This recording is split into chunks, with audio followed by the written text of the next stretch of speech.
Concluimos el curso e iniciaron las vacaciones de diciembre entre días soleados y despejados. Era la época para montar en bicicleta y recorrer la sabana de Bogotá desde las primeras horas de la mañana, cuando el tráfico de automóviles era mínimo y el aire limpio y sin contaminar inundaba los pulmones de manera gratificante. Por lo general tomábamos la carretera hasta Suba y allí desviábamos a la izquierda hacia Cota, no por la vía principal, sino cruzando los caminos despavimentados que iban a todo lo largo de los cultivos de flores. En Cota parábamos a tomar un refresco y a revisar las bicicletas. Luego pedaleamos por la carretera que nos llevaba hasta Chía en medio de sauces llorones y espigados eucaliptos que nos acompañaban con sus figuras imponentes y silenciosas.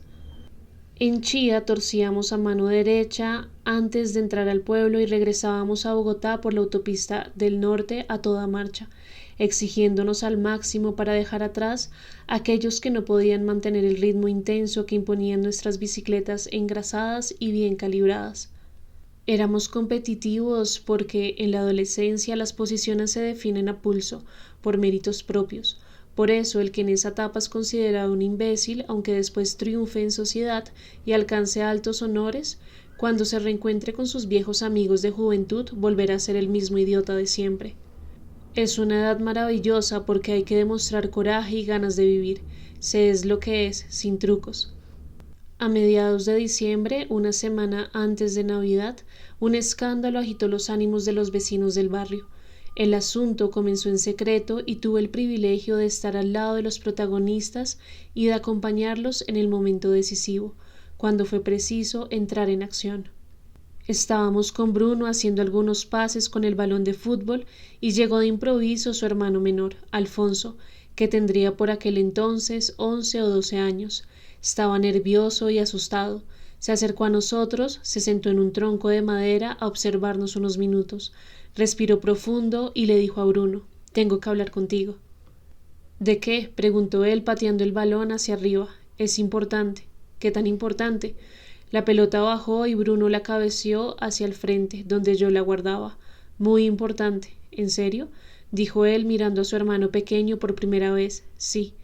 «No me vayas a salir con una cretinada», recibió el pase que yo le había hecho con el muslo, bajó la esférica y le puso el pie encima. «Es una cosa grave». «A ver, dime qué pasa». Nos acercamos al enano con paso de matones de película y noté que le estaba temblando la mano derecha. Se veía que Alfonso había pasado por una prueba dura y nada fácil. Bruno también se dio cuenta del estado alterado por el que estaba pasando su hermano. «¿Qué te pasó?», le preguntó Bruno con voz dulce. Dos lagrimones se insinuaron en los ojos de Alfonso. «Tranquilo, dime qué pasó». Un llanto suave y pausado le impidió hablar al pequeño. «¿Fueron los de la cuadra china? ¿Te hicieron algo?». Bruno se esforzó por controlar la agresividad que sentía correr por su sangre. Alfonso negó con la cabeza la pregunta. «Bueno, cálmate y cuéntanos por qué estás así». Alfonso se secó las lágrimas con la manga del saco y se apretó los párpados cerrados para detener el llanto, y dijo: «No le vayan a contar a nadie». «Fresco, no diremos nada», afirmé yo para apaciguarlo. Se pasó la mano por el cabello, suspiró y se dirigió a Bruno. «¿Sabes que voy a hacer la primera comunión?». «Sí, lo sé», confirmó Bruno. «Estoy haciendo el curso de vacaciones para eso». «Ajá». «Tengo que ir a la iglesia 2 veces por semana». «Sí». «Somos 4, tú sabes». «Tú me contaste, sí». «El que nos prepara es el padre Alberto». «¿Y qué, Alfonso, cuál es el problema?», dijo Bruno comenzando a desesperarse. El enano tragó saliva. «El problema es el padre Alberto». «¿Por qué? ¿Qué pasa con él?». Alfonso tuvo un instante de duda y decidió confesarnos la verdad. «Nos hace entrar en una sala que queda en la parte de atrás de la iglesia y nos baja los pantalones y nos acaricia el pipí». «¿Qué?», gritó Bruno enfurecido. Los lagrimones volvieron a aparecer en los ojos de Alfonso. «Nos toca entre las piernas y nos dice cosas». «Malparido hijueputa», estalló Bruno levantando los brazos. «Yo no tuve la culpa, le dije que no, pero él insistió». Me acerqué al pigmeo y lo abracé y le dije: «Tú no tienes la culpa de nada, no te preocupes». Le hice caras a Bruno como sugiriéndole que no se pusiera violento delante de su hermano. Él se acercó y tomó a Alfonso por los hombros, bajó la voz y le preguntó: «¿Qué más te hizo ese cabrón?». Nada más. ¿Seguro? Sí, seguro. ¿Solo los acaricia? Nos toca y nos dice que cuando seamos grandes vamos a ser unos hombrecitos muy atractivos. ¿Se desnuda él también? No, se mete la mano entre el pantalón. ¿No los obliga a hacer nada más? No, nos acaricia por turnos. Se queda gimiendo y nos dice que ya nos podemos ir. ¿Les has dicho esto a alguien más? No. ¿Y tus amigos? No creo. Todos tenemos miedo. ¿Saben ellos que tú me vas a contar?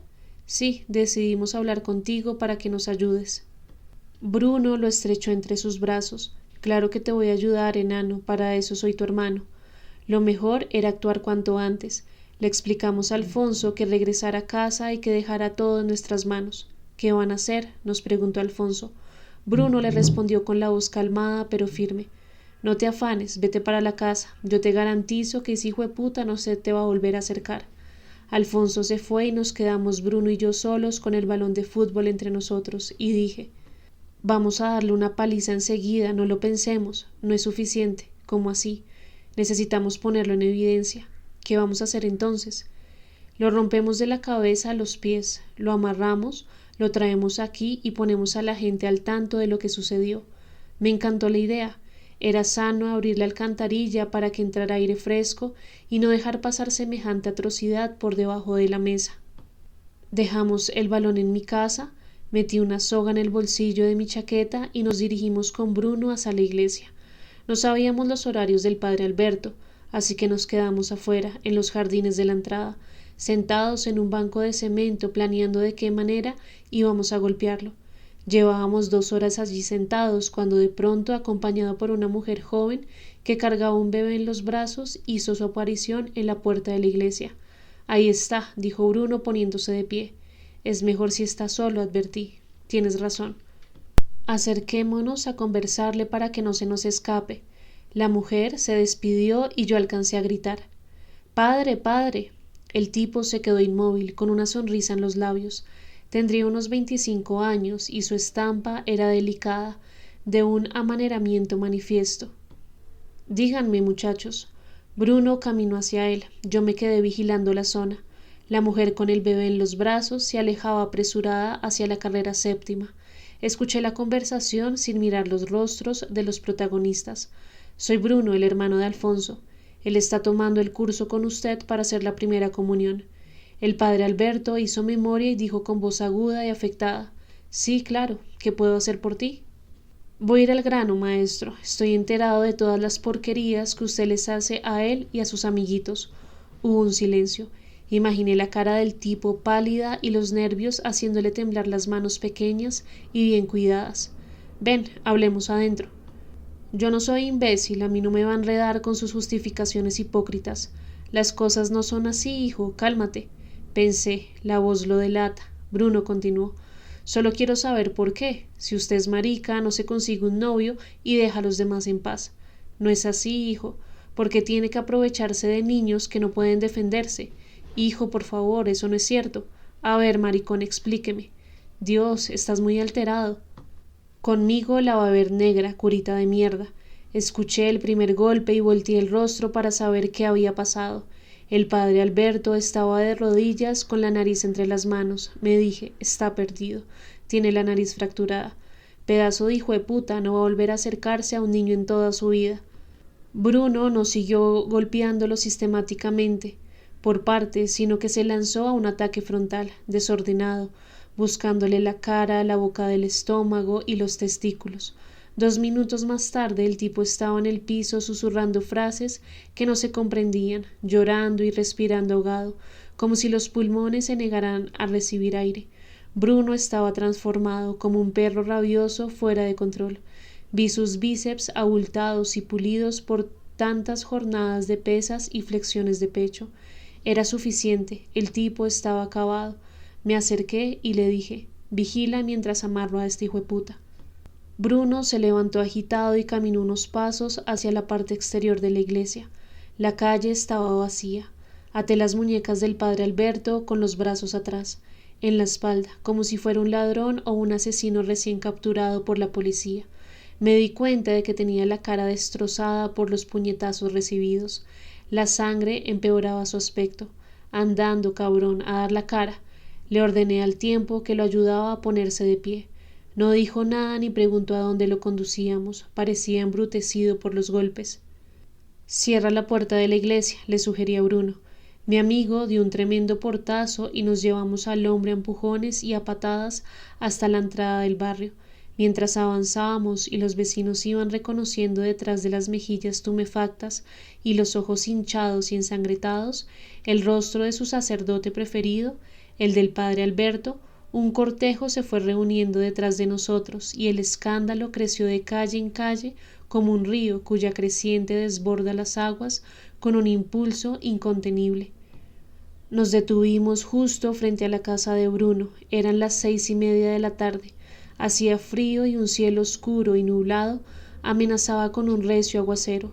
Salieron a la calle Alfonso y sus amiguitos, los padres de todos ellos, los hermanos y los vecinos que se acercaban a averiguar qué era ese escándalo que alborotaba un barrio tan pacífico y tranquilo. Incluso recuerdo que alcancé a reconocer el rostro de mi madre, perdido entre la inquieta y hormigueante multitud. Bruno reveló a voz en cuello qué había sucedido y por qué traíamos al padre Alberto golpeado y amarrado. Algunas beatas hipócritas se indignaron de ver a su sacerdote humillado y castigado, pero la gran mayoría, las más violentas, eran las madres de los muchachos implicados. Quería agredir al religioso con sus propias manos. Al final, el padre de Bruno llamó a la policía, explicó el caso a los agentes y se dirigió a la comisaría con los demás padres de familia a poner las demandas respectivas. Mi soga fue reemplazada por unas esposas metálicas y el padre Alberto, desfigurado, irreconocible, terminó en el fondo de una patrulla custodiado por 2 policías corpulentos. En el último momento me acerqué a la ventanilla del auto oficial y le dije al sacerdote: «Adiós, Mr. Hyde». La gente volvió a sus casas. Alfonso se colgó del cuello de Bruno y le dijo con la voz quebrada por la emoción: «Gracias». Él sonrió y contestó: «Nadie te va a volver a hacer daño, enano». Nos despedimos con Bruno con un fuerte apretón de manos y me dijo: «Tú siempre tan leal». «Estuviste bien, hermano», respondí. «Nos vemos mañana». «Listo, campeón». Recogí la soga con manchas de sangre. Durante meses la tuve colgada en una puntilla en una de las paredes de mi habitación y entré a casa, donde mis padres me esperaban para una larga y dispendiosa conversación. El otro incidente que trastornó aquellas vacaciones fue solo una escena, una imagen, pero tuvo tal impacto en mí que me hizo odiar el resto de mi vida la detestable debilidad del género humano. Habíamos estado Bruno, 2 amigos del equipo de fútbol, y yo tomándonos unas cervezas en Usaquén, un pequeño pueblito que había sido devorado por las ávidas urbanizaciones del norte de Bogotá, pero que aún así guardaba esa estampa rural y campechana que lo hacía distinguirse de los ruidosos centros comerciales. La iglesia, la plaza de mercado, las tiendas abarrotadas de albañiles y jardineros con sus botellas de cerveza sobre las mesas, el cementerio, los conventos en la parte alta del pueblo, rodeados de pinos y escoltados por las montañas, y sus casas antiguas con techos de teja de barro, creaban alrededor de este lugar una atmósfera de leyenda que subyugaba la fantasía y estimulaba la imaginación. Regresábamos por las calles sin pavimentar de Usaquén haciendo bromas, empujándonos y riéndonos de las idioteces que se nos ocurrían en medio de nuestra ligera ebriedad. Hay una felicidad tan inmediata que es imperceptible y que solo con el paso del tiempo, al evocarla, cobra su verdadera magnitud. Así me sucede ahora al verme con mis amigos deambulando a través de calles viejas, solitarias y oscuras, como un grupo de lobatos disfrutando un poco de libertad y esparcimiento en el centro de la floresta nocturna. De un momento a otro tropezamos con un auto estacionado en un costado de la calle, debajo de un árbol oculto. Nos acercamos y como si vinieran de un más allá líquido o acuoso, unos gemidos sibilantes llegaron a nuestros oídos.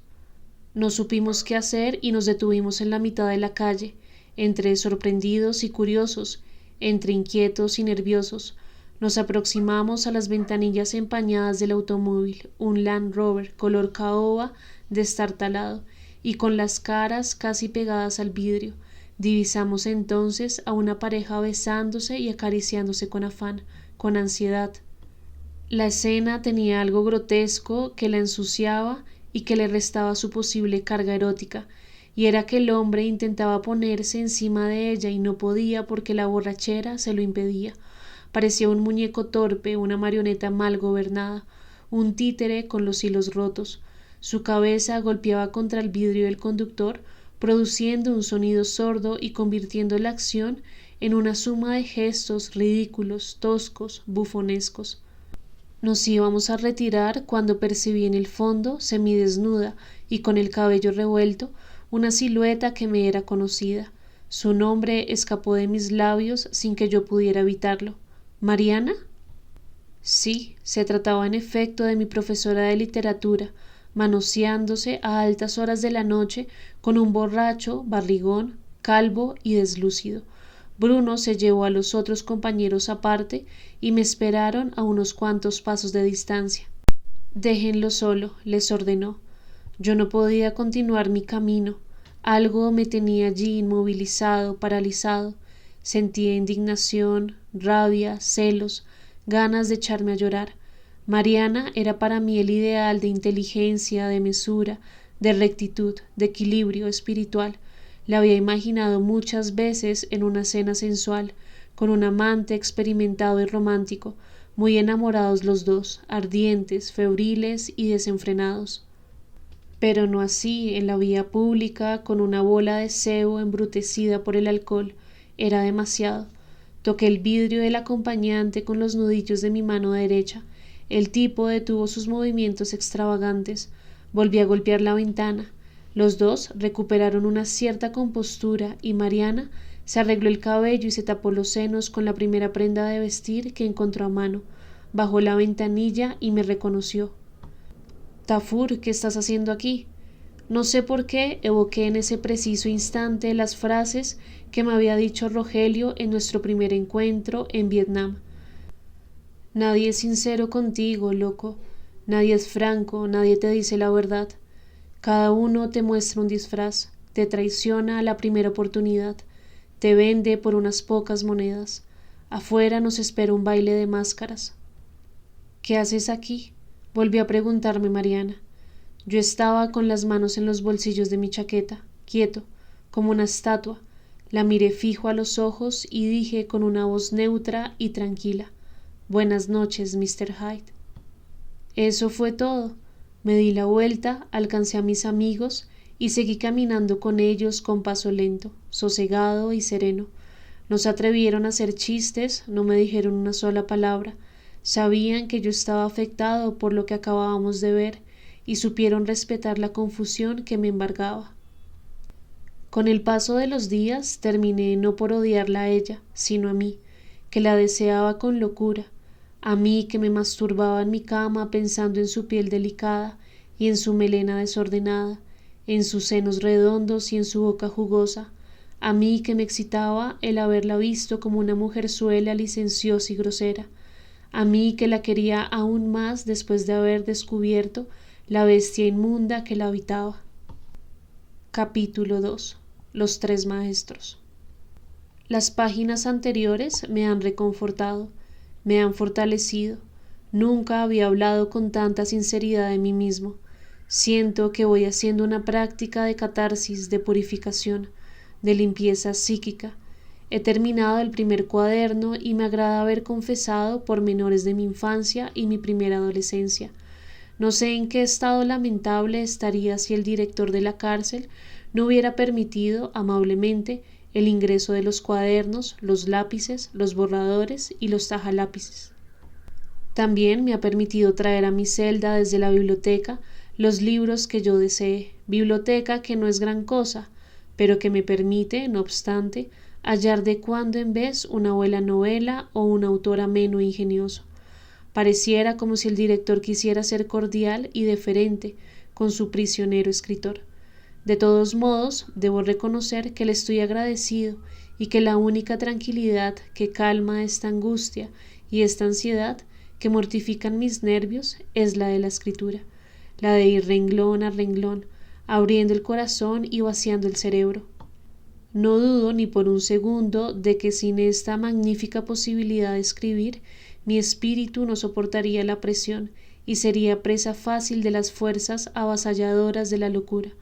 Las palabras son como escudos que me protegen de la demencia. Otro punto a favor es que he vuelto a hacer ejercicio físico aquí, en un rincón de la celda, tanto en la mañana como en las horas de la noche. Gimnasia, flexiones de pecho y abdominales. El resultado es que me siento más relajado y que el insomnio que me tenía aniquilado ha menguado de manera considerable. Nuestra vida se organiza a partir de una serie de repeticiones y de hábitos que la van estructurando, le van armando paso a paso, como quien, poniendo un ladrillo junto a otro, termina por construir una muralla o una edificación. De igual forma, nuestro principio de realidad está compuesto por pequeñas rutinas, por costumbres insignificantes que, suprimidas, nos lanzan al vértigo de una fuera que nos aproxima al desvarío y nos deja en manos del delirio. Hasta el momento, la vida de la cárcel no me ha parecido tan dura como la imaginaba. Nadie se mete conmigo, nadie me habla en los horarios en los que permanezco en el patio con los demás reclusos. Me la paso escribiendo en mi cuaderno, concentrado, sin poner atención a lo que sucede a mi alrededor. Me han crecido el cabello y la barba, y supongo que mi aspecto es el de un sujeto alienado que ha perdido contacto con la inmediatez del mundo. A propósito de esto, las investigaciones que se llevan a cabo por el crimen que cometí sugirieron consultar la opinión de un psiquiatra. Parece que tienen dudas sobre mi salud mental.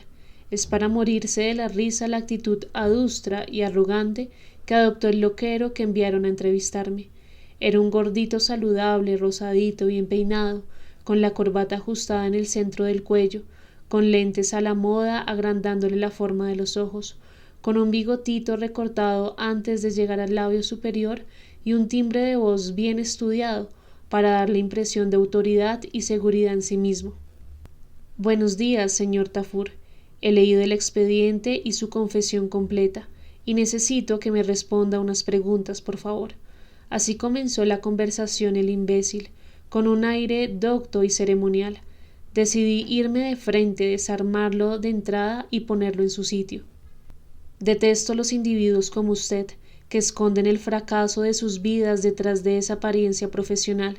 Estoy seguro de que en el colegio era un idiota, y que después, durante sus años de universidad, fue despreciado por sus compañeros y más aún por sus compañeras. Siempre ha sido un motivo de risa, así que deje de hablarme con esa pose de decente superioridad. Yo sé bien quién es usted. Se quedó sin respuesta mirándome a través de sus gafas enormes. Una gota de sudor se insinuaba en su sien derecha. Decidí volver a golpear. ¿Sabe cuál ha sido su mayor problema? La falta de humor, su incapacidad para reírse, para divertirse, para coger la vida por los cuernos. Su cobardía salta a la vista. Nunca ha dejado de ser un niño con el que soñaban sus padres, el buen chico, el muchacho ejemplar, el hijo para mostrar en sociedad.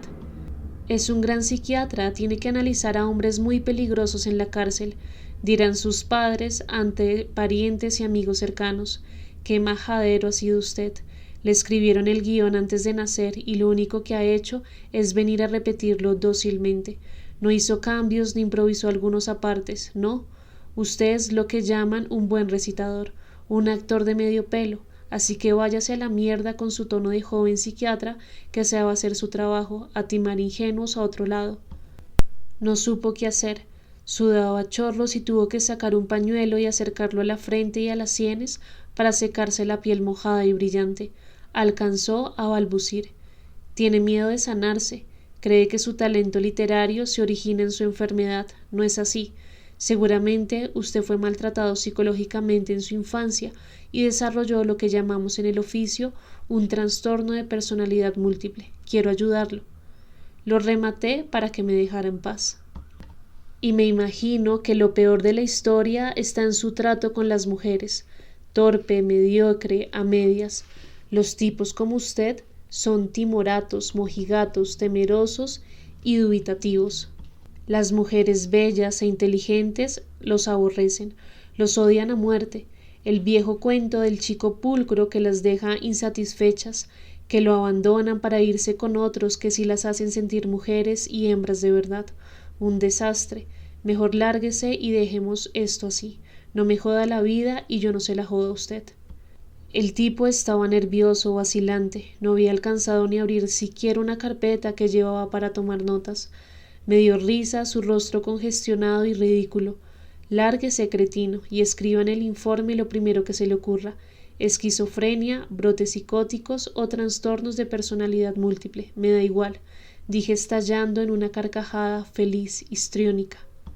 Llamó al guardia con la voz descompuesta y salió sin despedirse.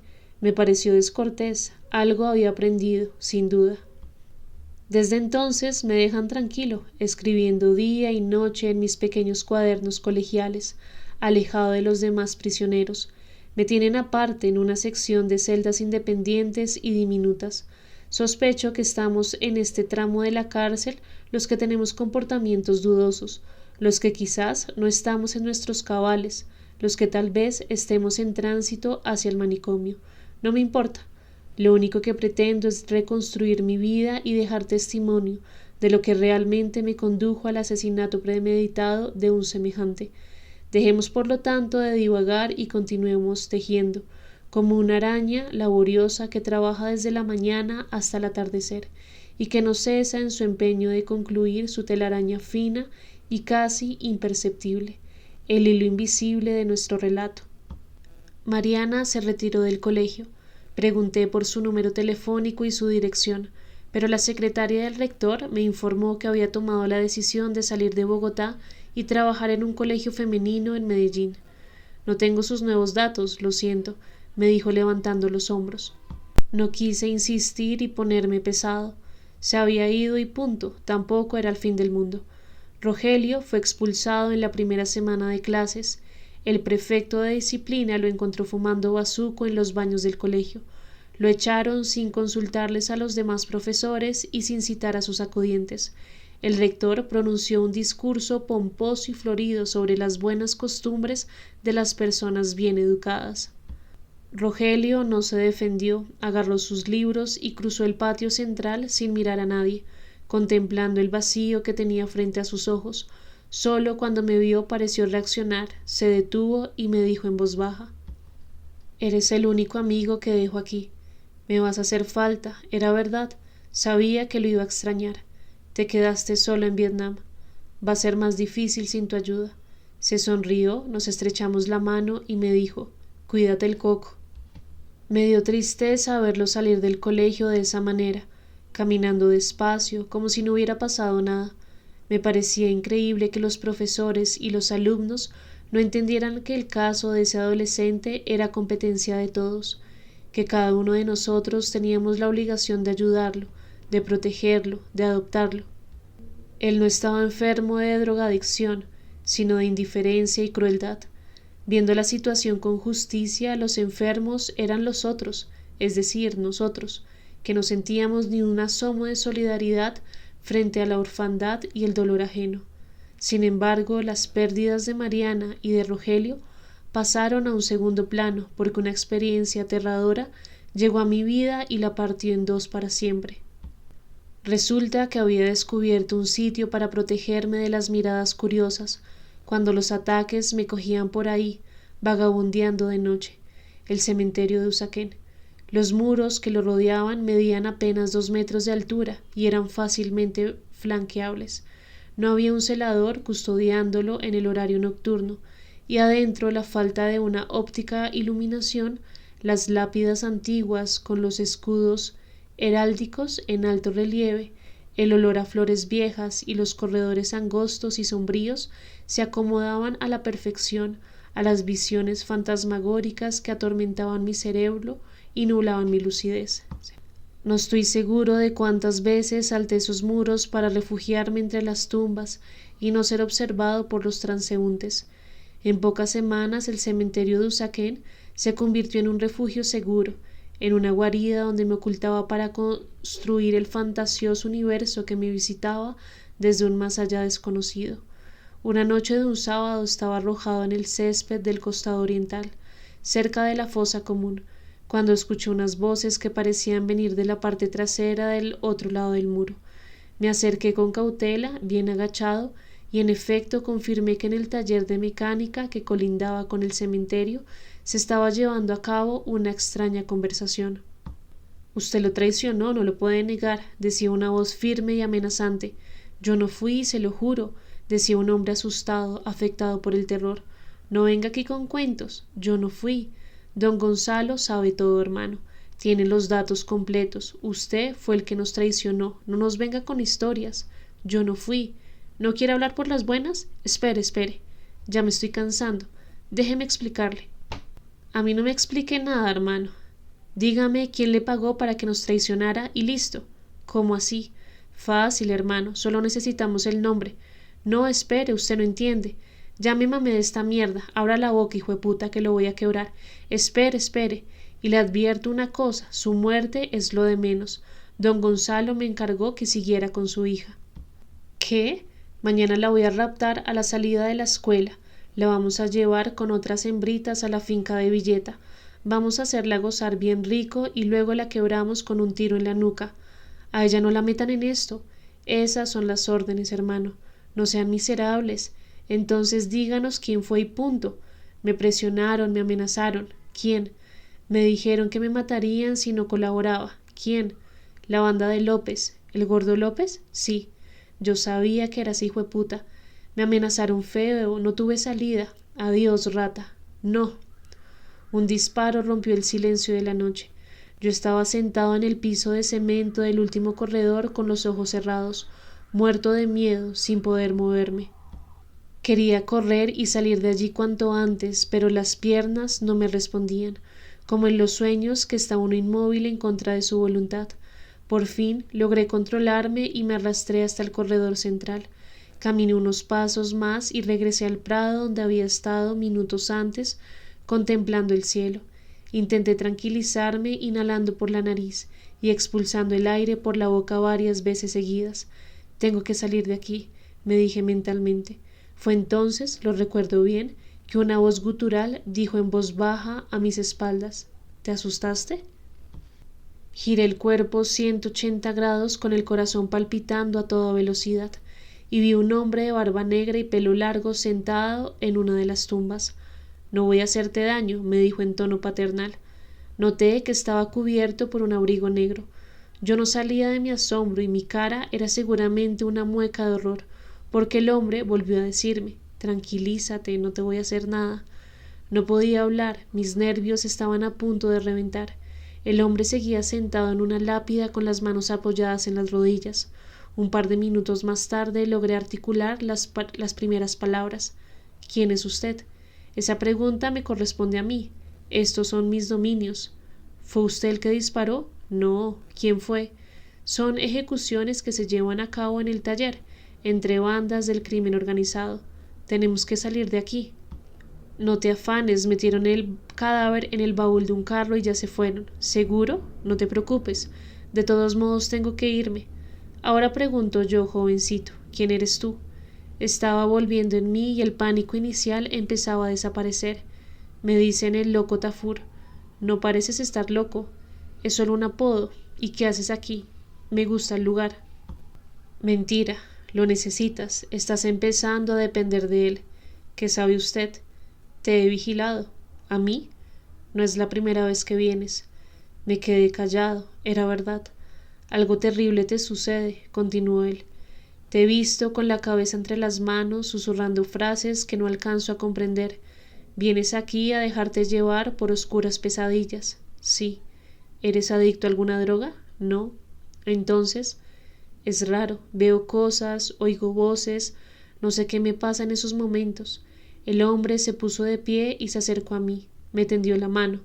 Encantado de conocerte. Soy Valerio de Angelis. Hubo un breve apretón de manos y le pregunté: ¿Viene a menudo por acá? Vivo en la casa de enfrente, soy pintor. Me gusta entrar aquí en las noches y leer las inscripciones, observar en detalle los decorados de las lápidas, revisar los ramos de flores y vigilar la gente que pasa asustada por la calle. No hay nada más saludable para el arte que reflexionar sobre la muerte. Las palabras de Valerio eran apasionadas, abiertas, sinceras. Me di cuenta de que su personalidad era entusiasta y descomplicada. Le pregunté, ¿y el tipo que mataron? Ya te expliqué, son venganzas entre asesinos y ladrones. ¿Y usted no hace nada? ¿Qué quieres que haga? Si meto el hocico me pegan un tiro. Sí. Y la policía lo sabe todo. Lo que pasa es que se reciben dinero para hacerse los ciegos.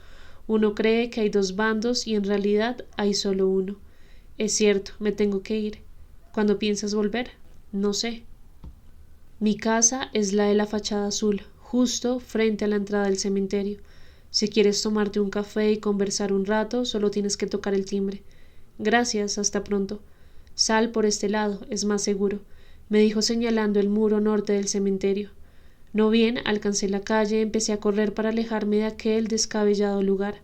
No dejaba de repetirme frases como fue un asesinato, lo mataron, yo estaba en la escena del crimen, ¿le habrá disparado al corazón? ¿De cuántos homicidios habrá sido testigo Valerio? ¿Estará bien de la cabeza ese tipo? Así llegué a casa, confundido, azorado, y no logré conciliar el sueño sino hasta la madrugada, cuando las primeras luces de la mañana atravesaron las cortinas de mi habitación. No pude comentar mi experiencia con mis amigos. Sabía que no me creerían, que sospecharían de mí, que dirían entre ellos, pobre Tafur, es mitómano, y que además empezarían a hacer preguntas de por qué estaba yo en ese sitio, solo y en las horas de la noche. Tuve que callarme y tragarme mis dudas, mis inquietudes y mis culpas, pues no podía olvidar el grito del hombre antes de que le disparaban. No había sido un grito sino un aullido, un alarido de desesperación. Pasaron los días y no fui capaz de acercarme al cementerio de nuevo. Tampoco me atraía la idea de ver a Valerio. Aunque debo confesar, eso sí, que en los ataques me gustaba recordar mi encuentro con él, y que me complacía evocando la imagen de Valerio como un vampiro vestido de negro, caminando entre las tumbas. Unas 3 semanas más tarde iba montando en bicicleta y divisé la figura de un hombre barbado deambulando por la carrilera. Era Valerio. Decidí acercarme y saludarle. Hola, Valerio.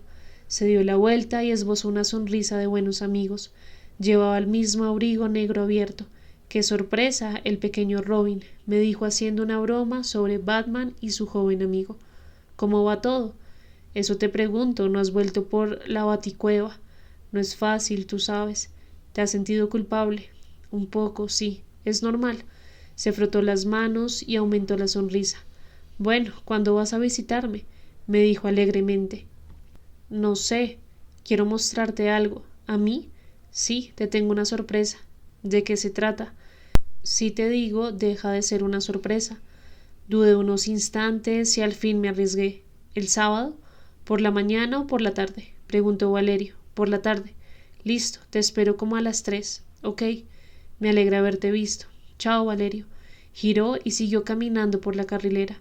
Lo vi alejarse y me dio la impresión de estar contemplando la figura de un marino de siglos pasados, de un espadachín o de un aventurero dedicado a la conquista de territorios lejanos y desconocidos.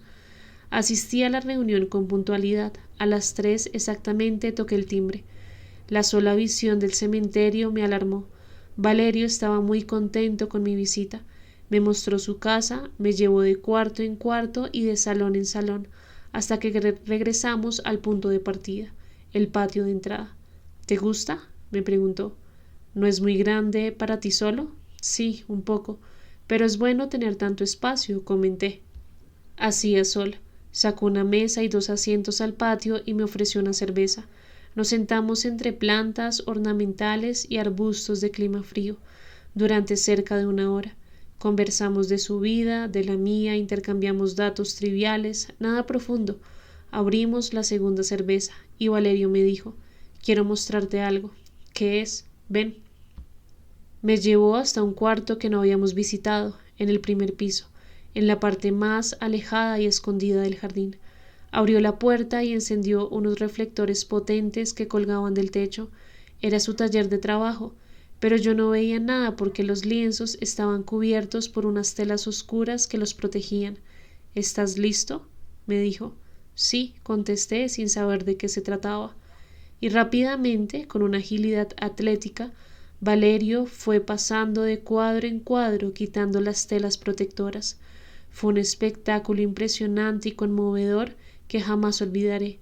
Se trataba de una serie de 20 o 25 pinturas al óleo que mostraban rostros angustiados y aterrados en el momento exacto de ser asesinados.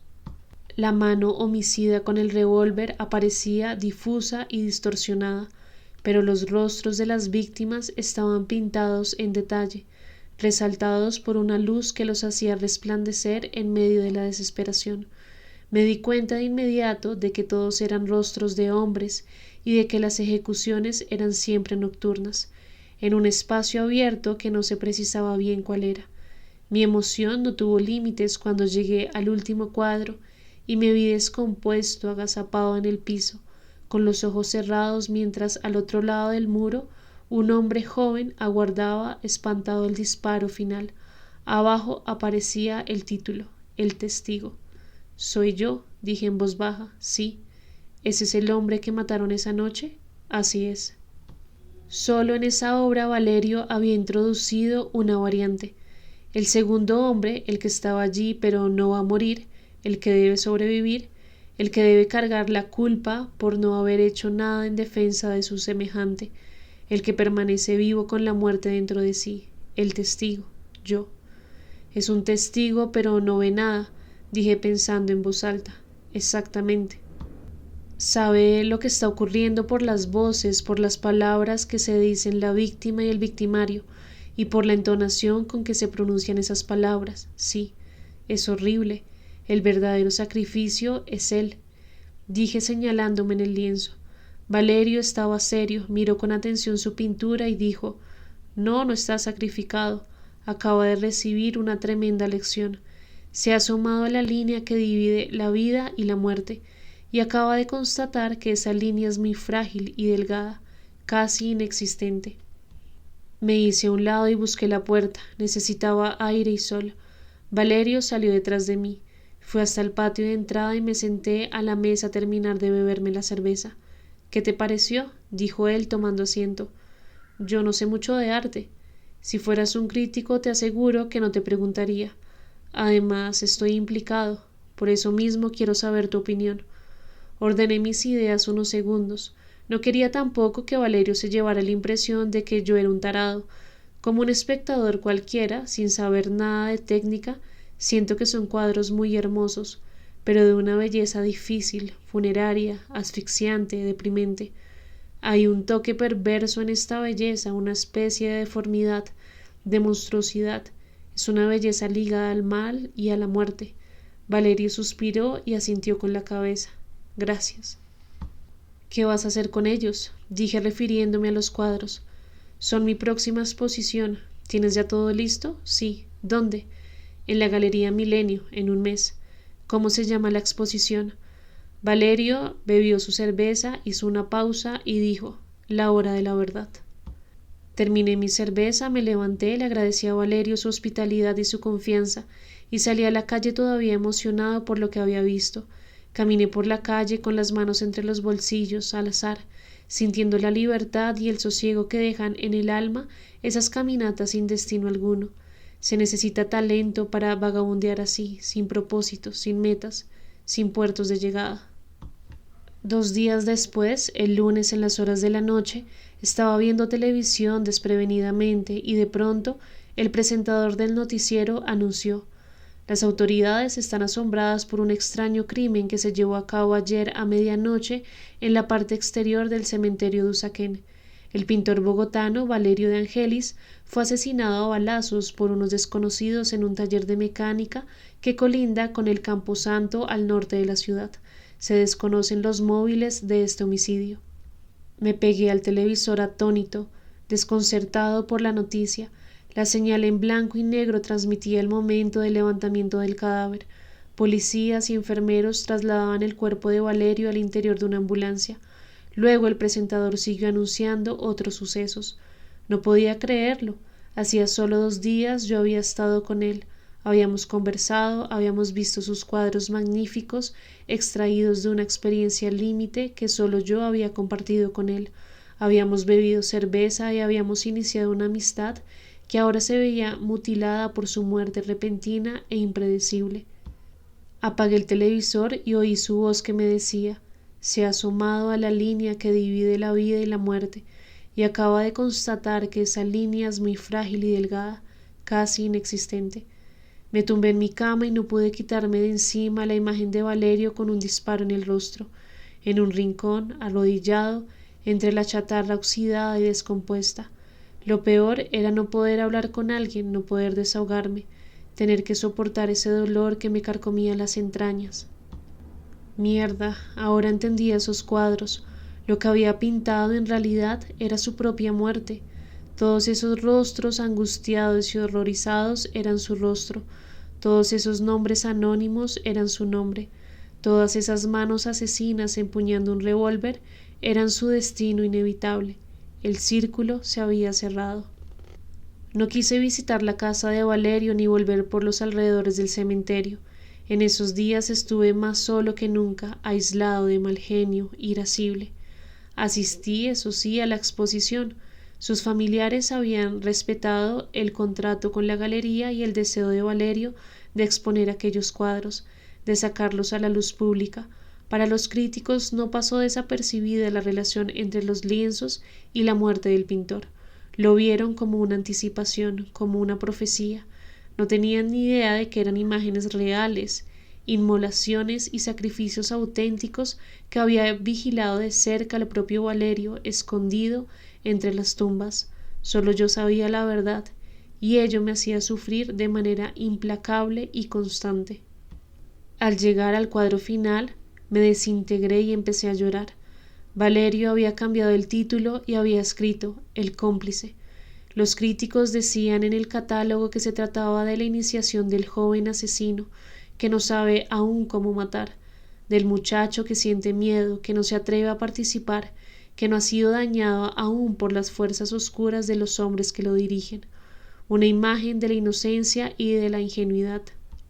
¡Qué ignorancia! Yo no era el cómplice del asesino, sino del pintor.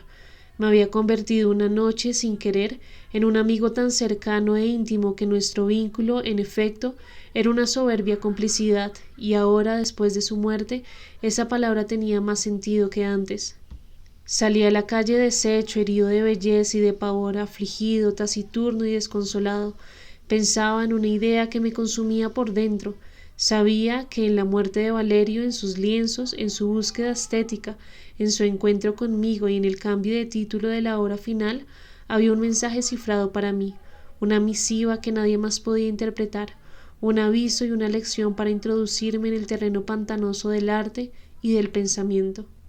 Pero no era un procedimiento intelectual, sino una comunicación vital ligada a los avatares más crueles, sangrientos y desalmados de la experiencia humana. Lamentablemente yo no estaba preparado todavía para descifrar ese acertijo, y no estaba seguro de si algún día lo estaría.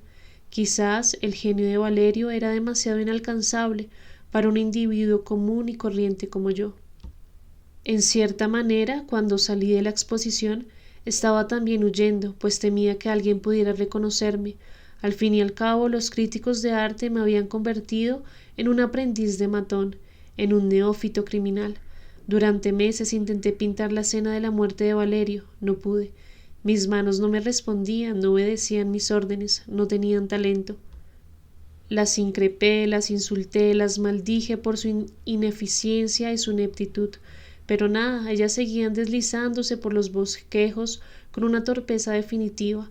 No tuve más remedio que claudicar. Intenté, entonces, escribir un relato donde Valerio fuera el protagonista, pero también fracasé. Era difícil dibujar con las palabras, hacer ver al lector los colores, las formas, las inclinaciones de los cuerpos, la textura de los ropajes, los ojos del artista más abiertos que nunca frente a la crudeza del revólver, que lo apunta listo para disparar. Solo ahora, después de tantos años, logro hacer alusión a mi primer maestro y escribir nuestra historia en unos cuantos párrafos de este cuaderno sucio y trajinado. No pensé que terminaría hablando de Valerio en una cárcel, recluido y olvidado por el mundo. Tal vez es el encierro el que me ha permitido ahondar en mis recuerdos a través de los ojos atentos de la memoria. una sala confortable con un ventanal abierto de par en par a una campiña primaveral nos brinda solo un paisaje. Una celda con una ventana estrecha nos obliga a crear un universo.